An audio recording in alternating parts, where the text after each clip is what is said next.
Welcome to the Love and Grace Podcast. My name's Joel, and today I have got via Zoom George Wood. How are we doing, George? Doing really well, Joel. Thank you for having me on. This is pretty cool. Awesome. Well, George, you've got a very interesting history and a very interesting path that the Lord has brought you down, and I would love everyone to be able to walk that path and see what decisions you made and where God led you, and all the interesting things that in hindsight are for the benefit of others when in the hard times it didn't feel like it. So let's start off with, where's home? Right now I'm in Tampa, Florida. I've been here since 1993, so this is pretty much home to me. I grew up spending time in between here and upstate New York as a kid, and then once I graduated college, I moved down here permanently. Okay. So did you grow up in a Christian home? No, did not grow up in a Christian home. I was Catholic to some degree, but no, it wasn't a Christian home per se. Definitely not. Was that going to church once or twice a year, pretty much? Yeah. As a Catholic, I made my, confirmation up until the priest kicked me out of school and said, don't ever come back. But that's a whole nother story. But made confirmation, and then, we'd go once a year or so. And my mother still goes to the Catholic Church on occasion, and definitely not something that was a spiritual experience. Let's just put it that way. Okay. Learning a little bit about your past, I guess the next good question is, what happened in your family to be a big deciding factor in your life? Yeah. I think, that's a really complex question. My life has been very complicated from very young on. And as I grow and grow in the Lord and grow as a counselor and grow as a pastor, I realized more and more the different things that transpired in my childhood that still affect me on this very day. From being, the youngest of 5 by 8 years. So, when you have that much of a time span in between the other 4 that were basically one right after the other, you're sort of the mistake that happened.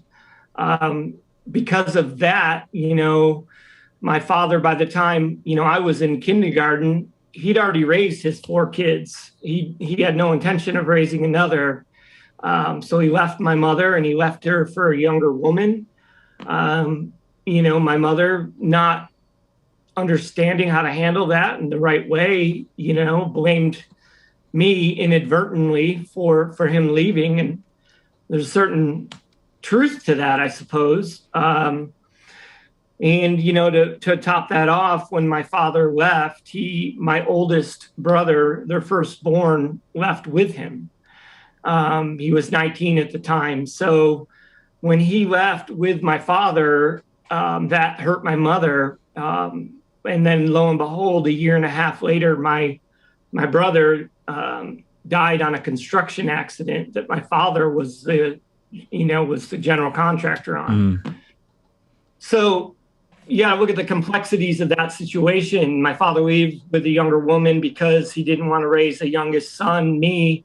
When he does that, my oldest brother, their firstborn, who my mother, obviously there's a lot of affection in between. The firstborn leaves with him, and then he dies because he's with my dad, working with my dad on my dad's job site. So as a counselor, you can look at that situation and be like, man, we can unpack that for the next 3 years. Mm-hmm.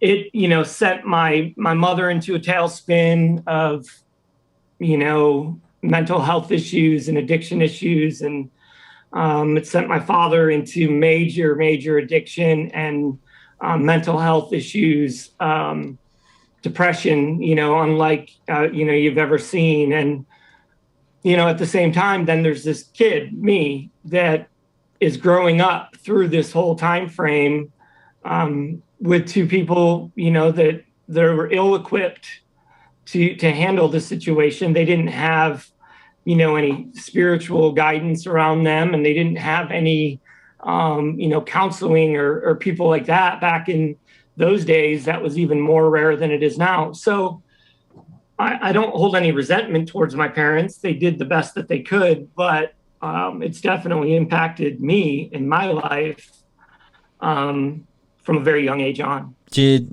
that open you up to being against your father or against your mother in some way, or did you still see yourself as the problem that all happened? That's something that we adapt to as human beings. We figure out there's a certain connection that all human beings need, and we figure out how to adapt to get whatever we need.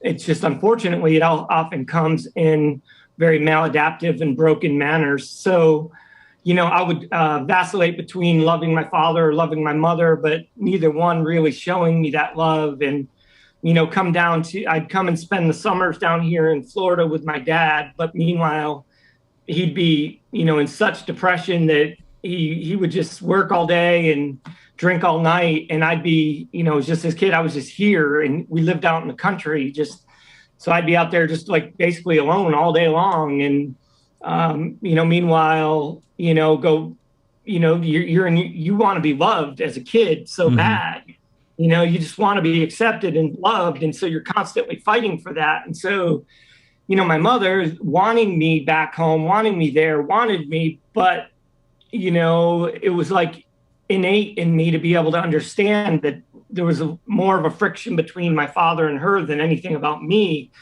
And so, wanting to get my father's love and then going back to New York where my mother was there and loved me, but yet I was still fighting for that father's love. So it just became this very toxic way of growing up, which led me to, all kinds of ways of acting out, which would later, destroy me and destroy everybody around me.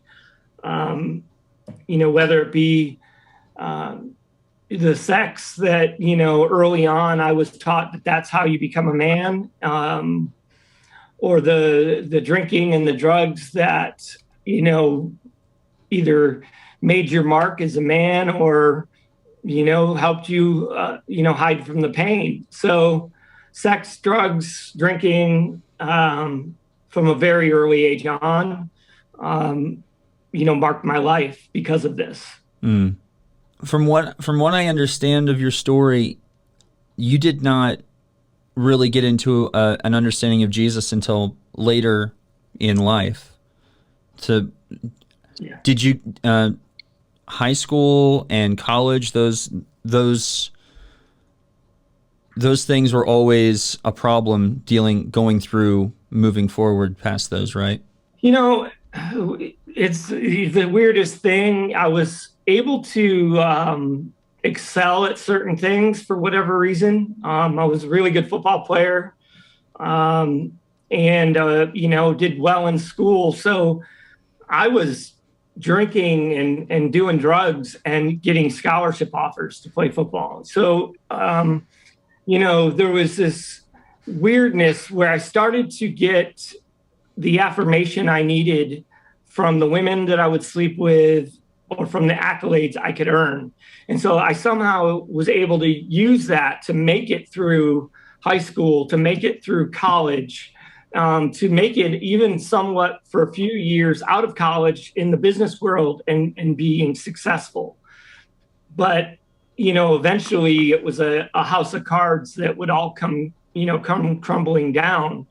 And it was much later where, I finally met Jesus on this long, lonely road of destiny for me. But that was, Joel, that was after multiple suicide attempts, multiple failures of just in life, of everything I attempted to do. And, basically, like, the old saying goes that eventually your time runs out. And so my drinking and the drugs that I was able to still succeed at it had a limited time frame. And eventually the time ran out, and then I no longer could succeed at things. And so, mentally, I went through a whole entire breakdown after that.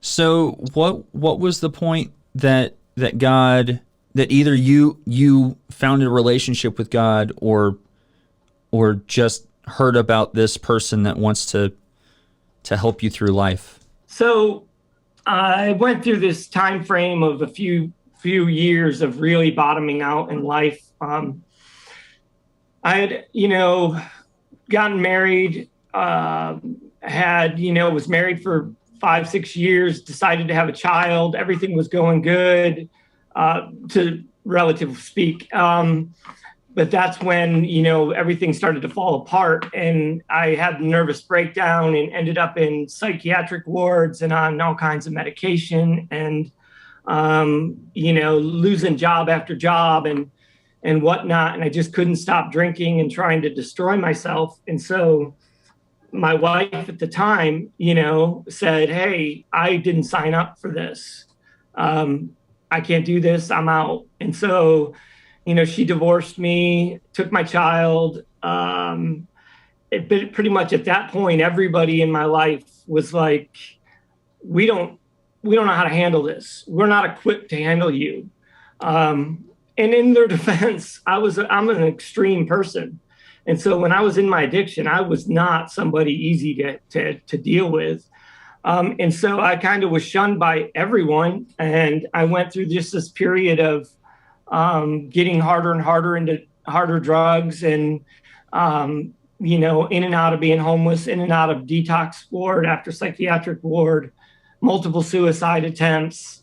And the strangest thing happened. I was in a psychiatric ward in Tampa, and I had this strange desire to try to reach out to my dad. I hadn't talked to him in years, and reached out to him. I knew I was about to be released. I had nowhere to go, and said to him, basically, "Hey, I'm actually in Tampa. I'm about to get released from the psychiatric ward. Could you help me?" And I've never asked him for help. And, he said, "I would love to, son, but I'm actually up in Georgia right now. And, I'm just not there. I'm sorry about that." And honestly, at the time, I was just grateful he took the call, because normally I couldn't even contact him. And so I left the psychiatric ward, and I was just, walking. I was here in Tampa, and I went into a Publix to get some water. And as I walked into the Publix here in Tampa, who do I run into but my dad? And how long after that call? 20 minutes. Oh, wow. So obviously he lied to me and was right here. And that just was this shot through my heart of a pain unlike anything I'd felt. And I'd felt a lot of pain at this point.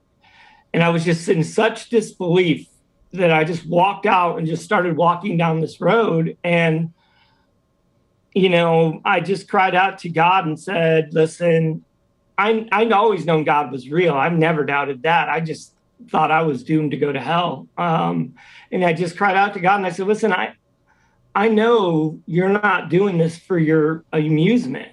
So either kill me, let me die, or stop this, because there's no way that you're finding this amusing, watching me try to kill myself, fail, go into a psychiatric ward, get out, have hope, lose hope, go back in." So I knew that God wasn't doing that. And I knew he had the power to do something about it. And so, after that prayer, I was walking, and all of a sudden I got a phone call, and it was this guy that I'd met in a detox, I don't know, year before or whatever. And he was like, "Hey, are you all right?" And I said, "Am I all right? Why are you asking me that?" And he's like, "I just had the strangest feeling from God that I was supposed to call you, that you were in a lot of trouble." And I was just like, "Yeah, I need help." And he came and picked me up. And that was my first experience with like a God that loves you and sees you right in your pain. That this really amazing Father that loves you beyond anything we can understand, enough to call me, have somebody call me as I'm walking down this road. And that guy ended up, he picked me up, and he ended up taking me to this, program, but it wasn't the program. It was this little old man that was the guy that I would live with. And this little old man just showed me Jesus. And he became this spiritual father to me, who told me all about salvation, and told me all about, the Father and the love of the Father, and grace upon grace upon grace. And I really experienced Jesus through that man, and he's still in my life to this day. But that was my come to Jesus moment, that walking down a road, literally walking down a road and crying out to God and having him answer and saving my life. So, if I were to follow the narrative of every recovery story I've ever heard, okay, not every recovery, but a majority of them is, I found Jesus, Jesus found me, and everything's fine. Was that any different to you? How your experience? Yeah, it was about 180 degrees different. So, absolutely not how that goes. And in all honesty, I've only seen that once or twice in my life. Listen, I'm a fully gift, I walk in the gifts of the Spirit. I believe in the divine filling of the Holy Spirit, speaking in tongues, prophecy, healing, deliverance. I do. Mm-hmm. But when it comes to this, I believe that there's a process in which we actually grow closer to God that is more challenging than I cried out to God and then I never wanted to drink again.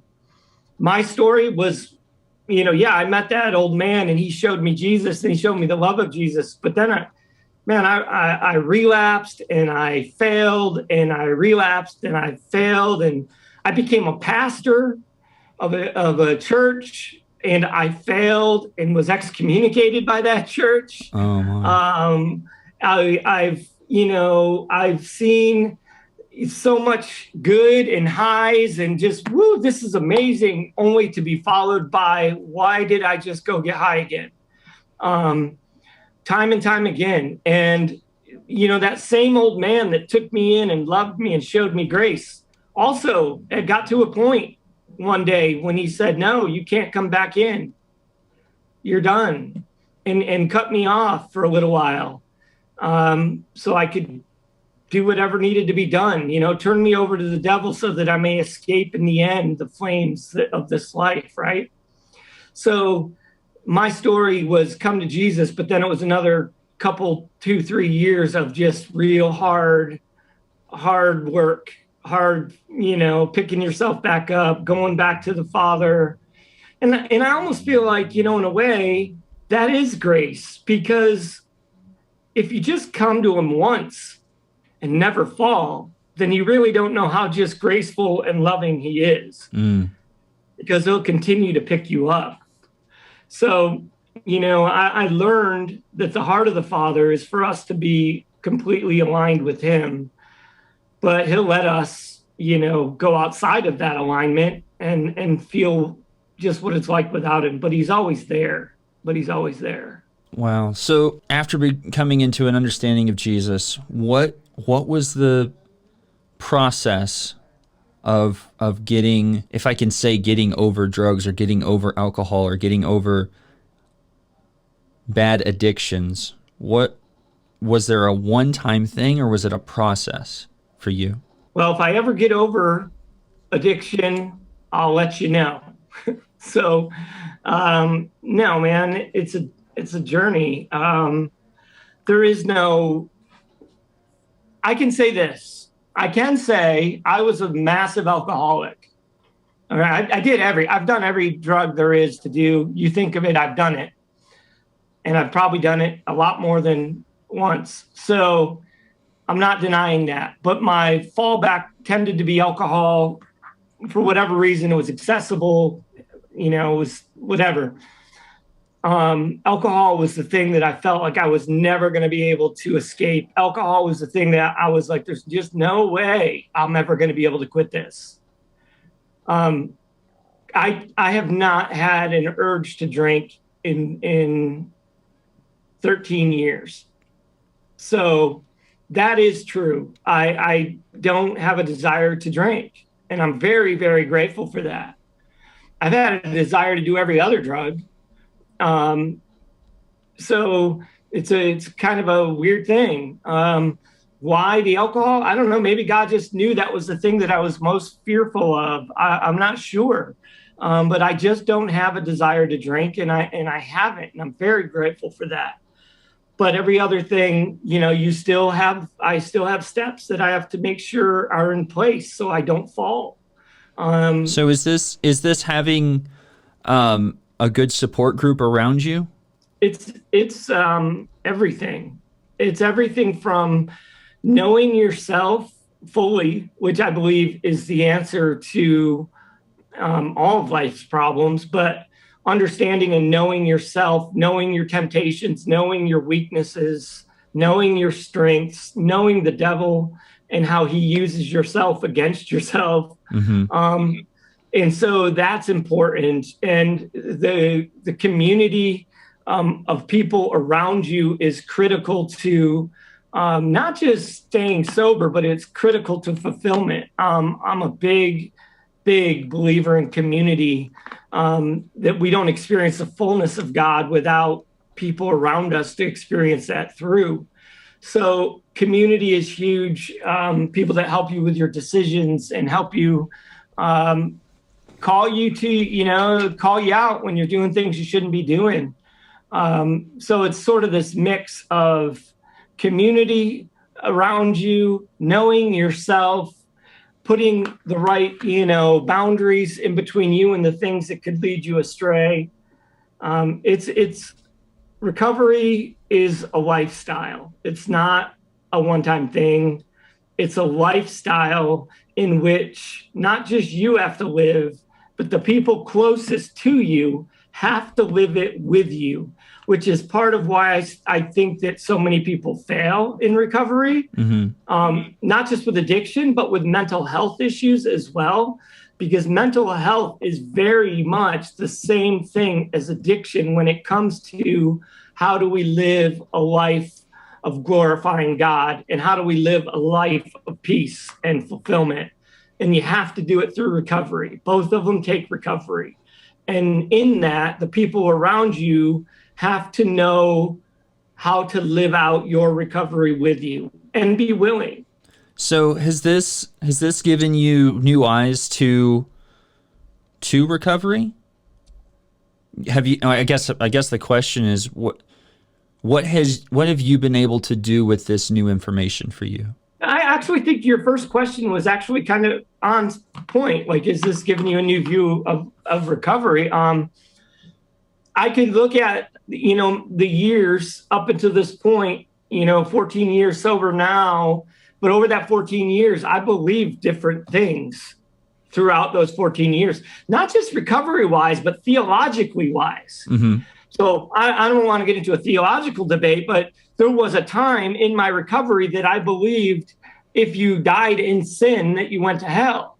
So early on, I believed, there's a few scriptures that you can look at through that lens of once you've tasted, you can't go back. And so early on, I believed that, like, oh no, man, I can't, if I relapse, I could go to hell. But I think that almost kept me sober in those years. Mm-hmm. And so as my theology evolved, You know, I'm just one of those people that sought after knowledge upon knowledge about recovery. And what I've seen, I've went the whole spectrum of thinking it's completely the addict's choices to realizing actually in addiction, we don't make choices. We don't have the power to choose. That's the problem. Understanding, you know, that genetics do play a part, but so does the environment around you. I've went from not thinking that anything that happened as, you know, prior to today mattered. And I know a lot of people that think that, but to recognizing, oh, wait a minute, the first 15 years of my life shaped me and still matter. If I want to be a more complete person moving forward, I need to address that.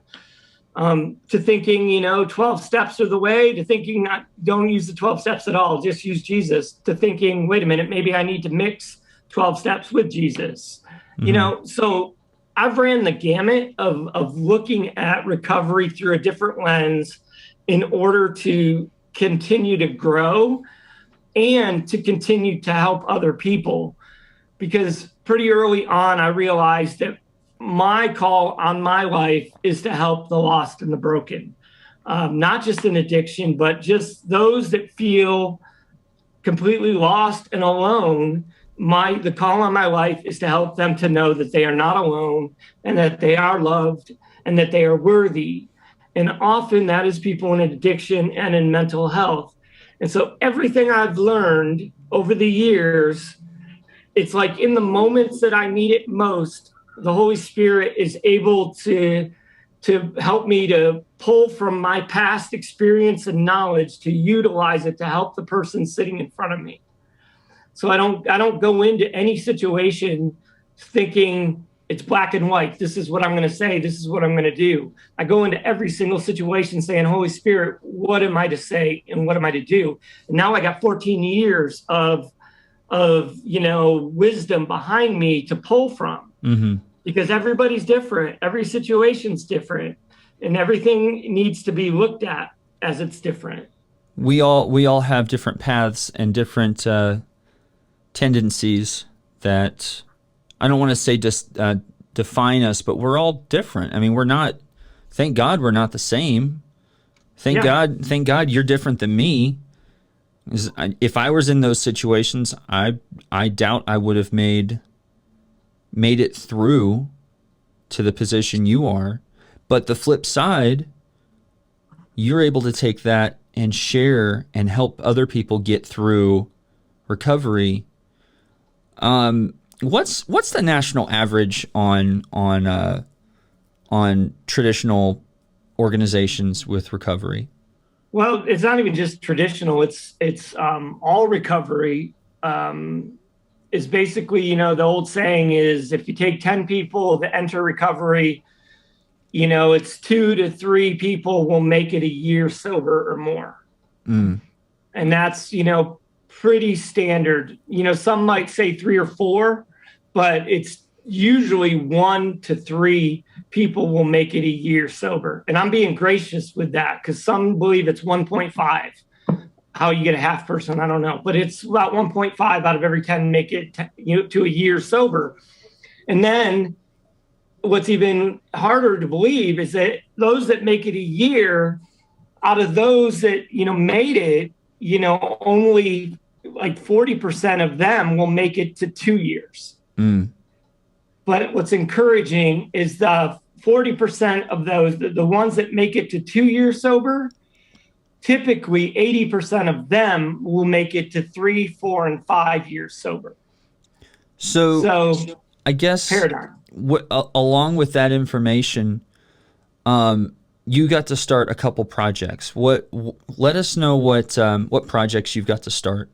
So, you know, after getting sober, I, you know, trying to figure out what it is I was supposed to do with my life. And you know, through one series of event after another, I realized that I, you know, needed to help people in addiction. Part of that was, you know, I was, you know, working with a lot of homeless and working with, you know, different, you know, people that were struggling with different things. And then my sister died from a drug overdose.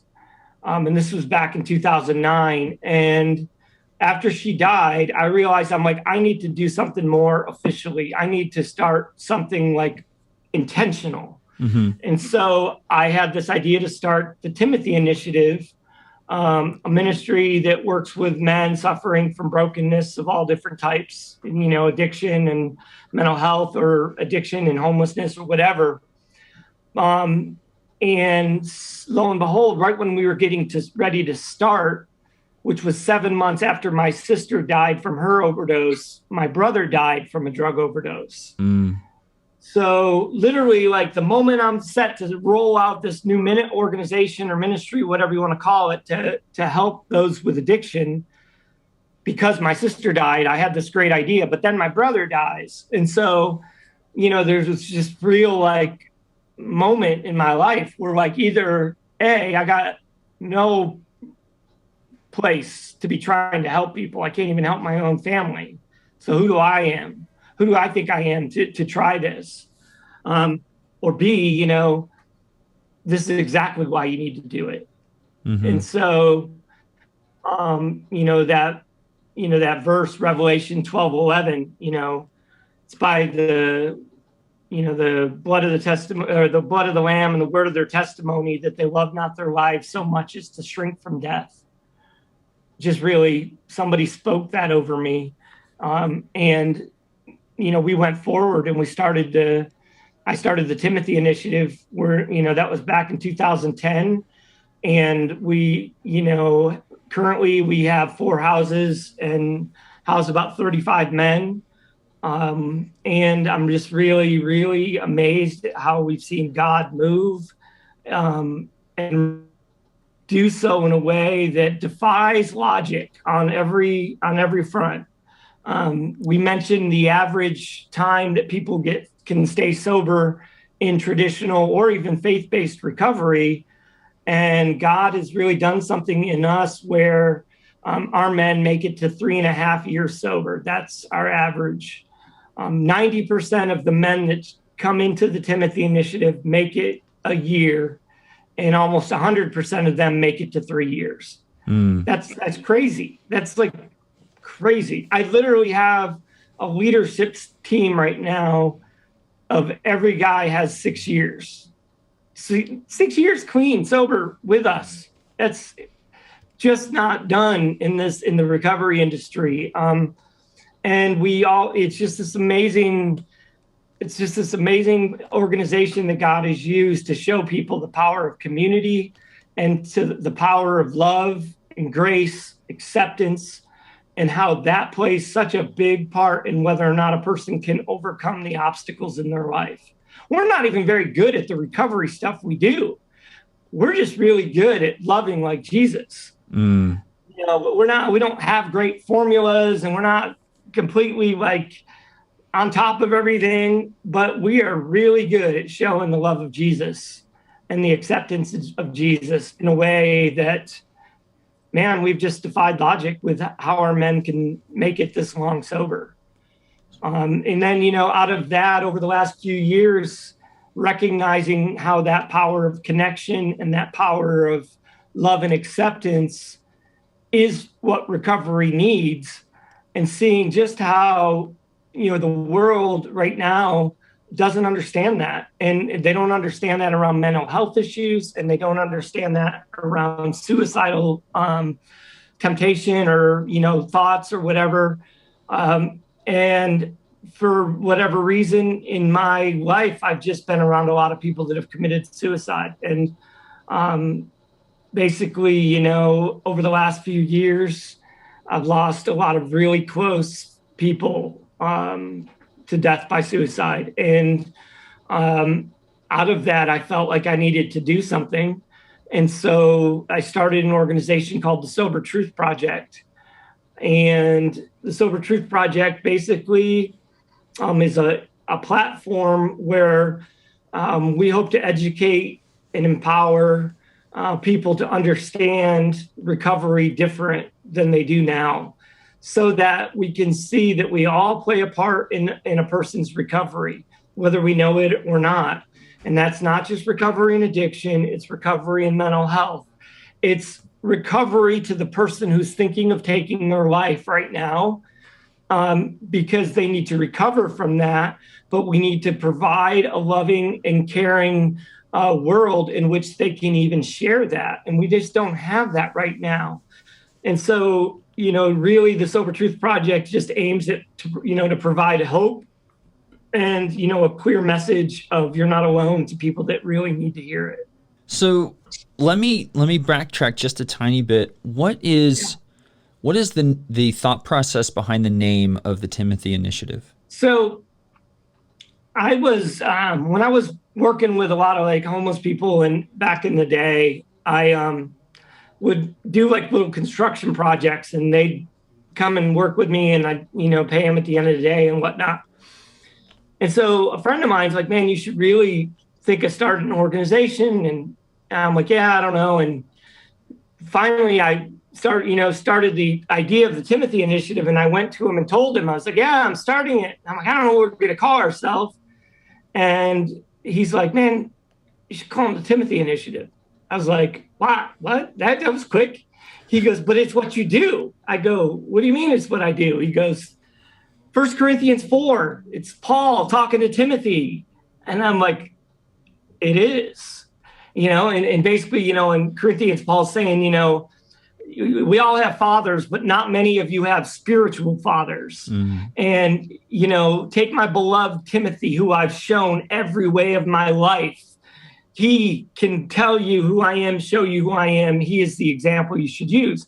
And so if you look at this relationship between Paul and Timothy, he didn't take Timothy out to coffee at Starbucks and tell him, don't sleep with your girlfriend. That's in the Bible, that's a sin. That's not what he did. He walked and worked alongside Timothy in this relationship of sharing life, doing life, and almost like, I'm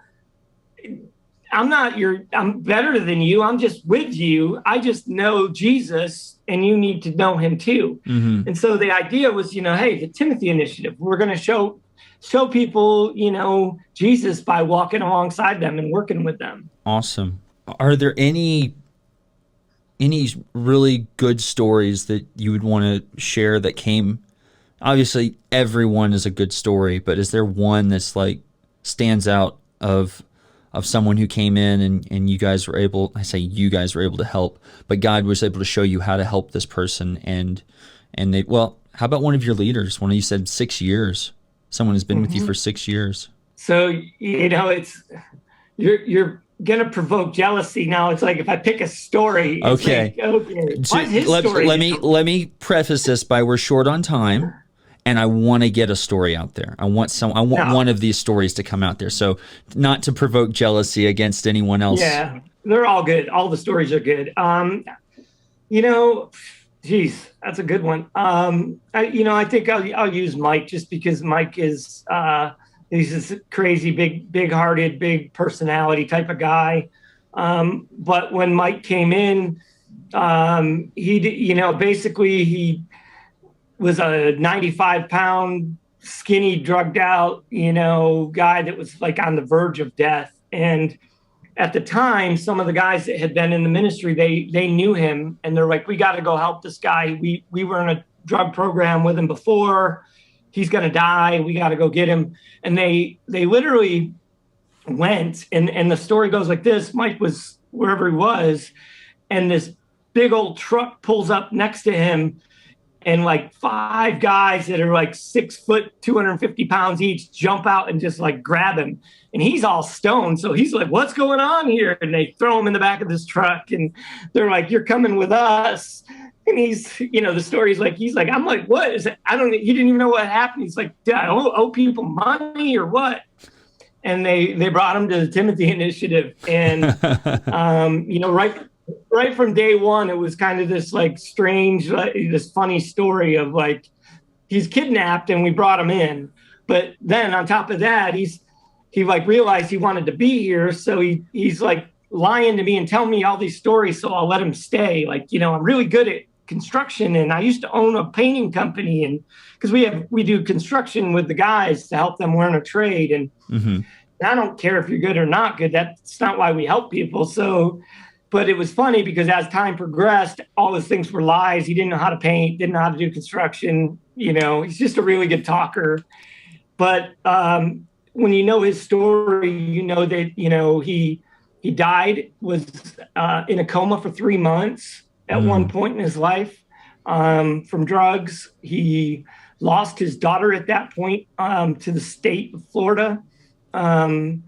Basically, in and out of prison, that type of scenario, and came in with us. And over this process of time, he, wanted to start talking to his daughter. And, I was hard on him, and I said, not until you got more time. I don't want you to get in her life, and then she loses you again. And just doing the work. And he literally started meeting his daughter, would supervise visits, and one of our leaders would go and sit with him so he could meet with her, and, watched him win his daughter back from the state of Florida.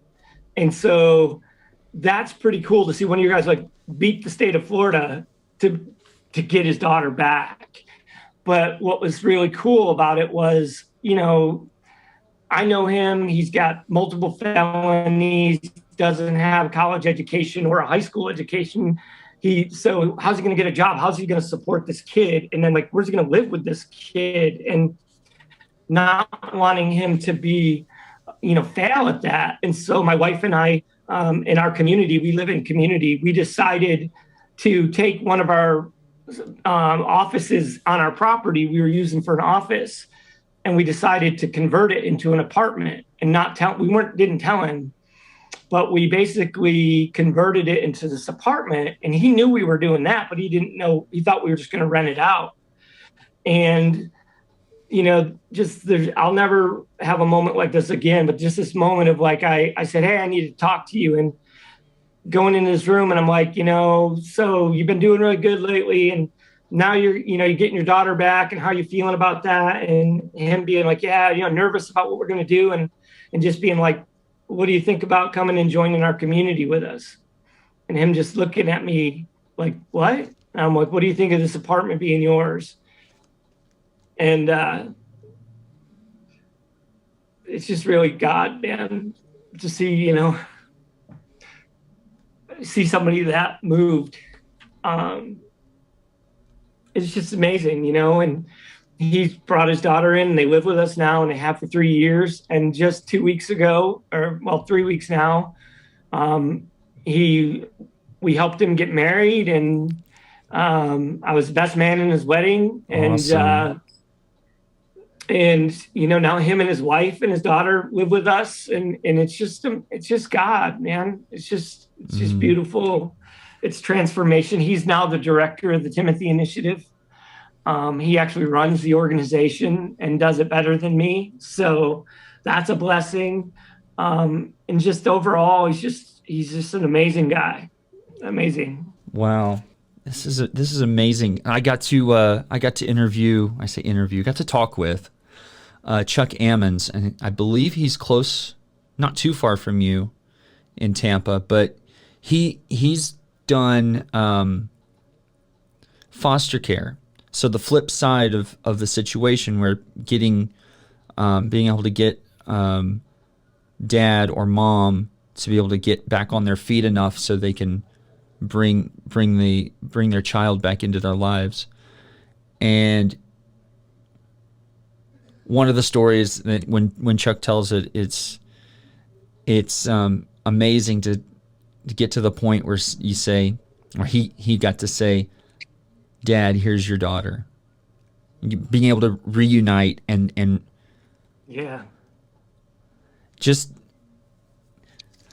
when things can come back together, back to a form of wholeness, back to the way they were designed, is beautiful. And whenever that can happen, if that's someone who's lost their child because of choices they made, or the flip side of mom or dad made bad decisions, but we're back together.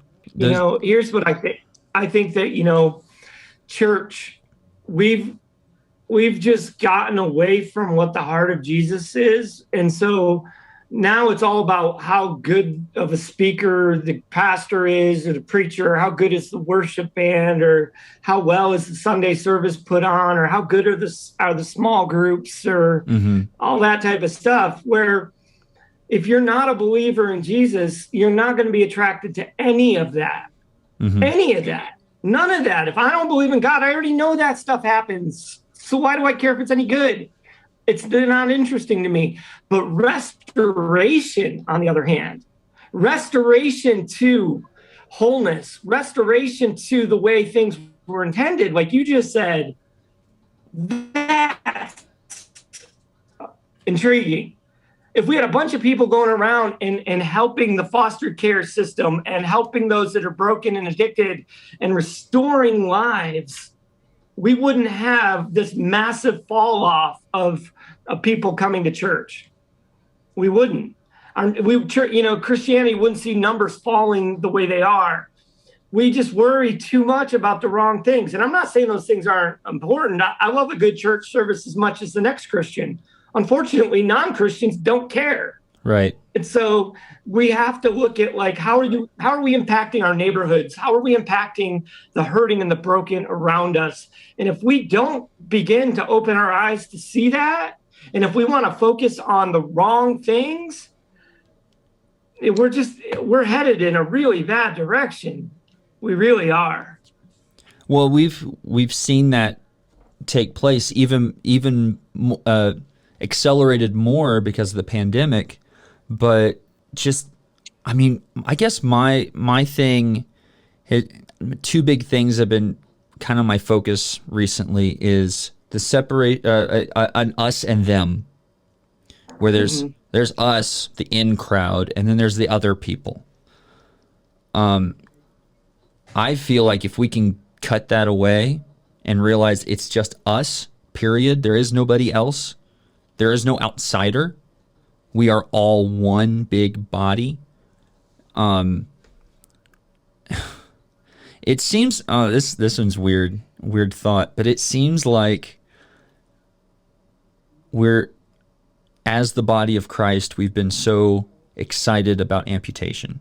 Where I agree. I even inside the church congregation, like, oh, I don't want that. I don't want to be around that person. That person's weird, or this person, or this is my group. I love you guys, and those other people.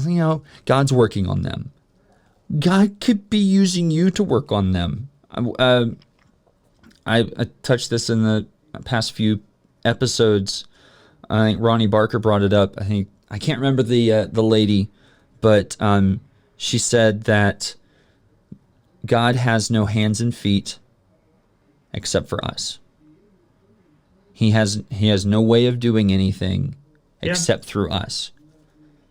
And to see someone in your position where you're realizing it's about how I communicate, how I show my life, not just show, but what am I really doing? What are my real actions? It's living out what you believe instead of saying, it's not just lip service. It's actually understanding this is the way, not only the way God lived, the way Jesus lived, but the way that he has commanded us to live. Love your neighbor as yourself. Go, be, do, reach out. If we get past, I've said this many times, if we can get past our own nose, realize that in most cases we can't see past our nose because we're so focused on us, me, and stuff. We can look out. There are many people that are in their own way screaming out for help. And we turn a blind eye. Maybe it's because we don't know what we should do. What's the right thing to do? I would say I've tried to help someone who was addicted And I tried so hard, but just me on my own, I was not able to do I tried to be as much as Jesus as I could be to this person, but I still failed. If you could say that, because I didn't know what's the right thing to do. If I don't know, I guess it's like jumping in a car and you've only driven automatics your entire life. You jump in a manual and you're like, I don't know how to get this thing to work. You understand parts of it. You understand there's a steering wheel. You understand there's a gas and a brake, but there's more aspects that you don't know. And along these lines, I didn't know. I tried, but it wasn't the right thing. I like to believe what they were saying, hey, you're helping me. Thank you. You're showing God to me. You're showing Jesus to me. I like seeing real people like that.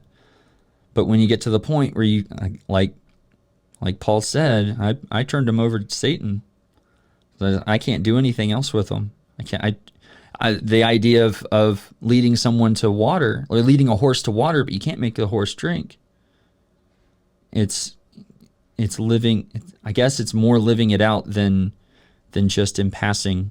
But I think, Joel, not to interrupt you, but it's just like, I know that problem, and I've had countless people, say that very thing, where I tried to help this person, or I tried to do that, and the reality is, yeah, you make something an anomaly, like a one-time thing or whatever. There's probably a good chance it's not going to go great. But it's really about raising our awareness to how, let me just say this. I think, unfortunately, the answer to this is a long-term answer, and everybody just wants the short-term fix. How do I help the homeless guy in the corner? Right. We live in a microwave society. We want it now. We want that answer now. And it's not. It's like we have to change society to become a more loving and participatory society where we're in each other's lives, we're being Jesus in the day-to-day, where then these problems of a homelessness or an addiction problem doesn't happen down the road. It doesn't answer the question of what do I do with the guy that's strung out on my steps right now. But I'm sorry, I can't help that guy either. And I'm an expert at this. But we can try to be more like Jesus so that these problems happen less and less in the future. And that's really the answer. It's a long-term answer. Everything else is just a short-term fix. Make yourself more aware of what resources are around you, type of thing. And that's good to know, but to be able to help people, it's a long-term answer. Not to necessarily have people coming to you to get those answers, but what are ways that people can get a hold of you? Well, actually, we do try to have the resources to facilitate getting people to answers. I may not have the answer. You may call me and I may just send you to somebody else, but I know where to send people. People can go to either website and contact me through there if they remember that. So, www.timothyinitiative.org or www.sobertruthproject.org. Both websites can get you back to me. If you can't remember that, you can just remember George at, either George at Sober Truth Project is my email, or George at Timothy Initiative. I have both emails. Okay. George, we're coming up on the end of our time together, and I just want to say thank you so much for joining. I would love to have you back on, and we could dig deeper into what you're doing and your projects. This is very important time, and I think we are definitely getting into a point where we need to be more aware of the other, as they say. And I I'm glad that we got to sit down and talk. And I want to thank you guys. Thank you guys for joining us. Remember, comment, like, subscribe. Get this out. We have a video version on YouTube, and we have audio versions on Spotify, Apple Podcasts, Google Podcasts, and others. But get this out. People need to know what's going on in the world, and not only know about it, but do something. And when we have the knowledge of something, we need to share it. And when we can get this word out to people that need it, and be able to move on and move society on, because society is when we say fallen, it's we've let it go, and we need to get it back. So it's a little thing, love and grace. It's a big situation, and I want you guys to join us next time and enjoy this. And we'll see you next time right here on the Love and Grace Podcast.